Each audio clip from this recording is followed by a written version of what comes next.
So perimenopause probably crept in quietly over several years, but for me, it felt like the flip of a switch. It came at me out of nowhere.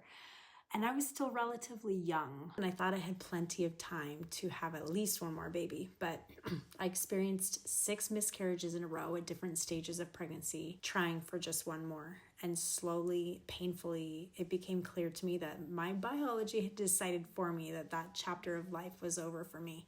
No more pregnancies, no more night feedings, no more diapers. My baby was suddenly a fiercely independent 5-year-old, and for 2 straight decades, I gave every part of myself to motherhood. And honestly, I wouldn't trade that investment for anything. Those sacrifices mattered, and they will continue to pay dividends forever. But one day, it was like I woke up angry at the world, and I had no idea why, but my tolerance for people-pleasing tanked, and my hyper focus on serving everyone else at the expense of myself dried up like overnight. It was like my body said, you have given to everyone else for decades and it's time to turn your energy inward. And I didn't even know what to do with that because I realized that I didn't even know who I was anymore, let alone what I liked or what made me happy. I felt so lost, even to myself, and that terrified me. I found myself in a sort of midlife identity crisis that felt more real and so much more intense than my teenage one.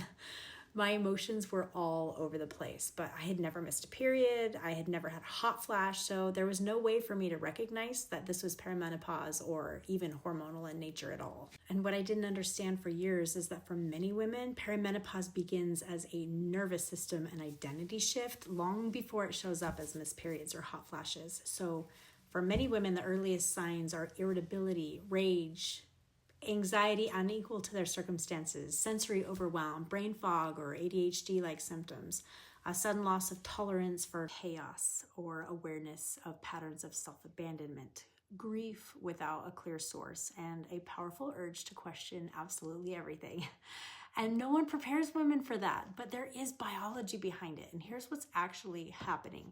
So during your reproductive years, estrogen and progesterone don't just regulate your fertility, they also buffer your stress and they smooth emotional extremes. They support serotonin and dopamine, increase bonding and caregiving capacity, and help us override our discomfort. So in other words, our hormones quietly help us endure the intense outward focus season of motherhood.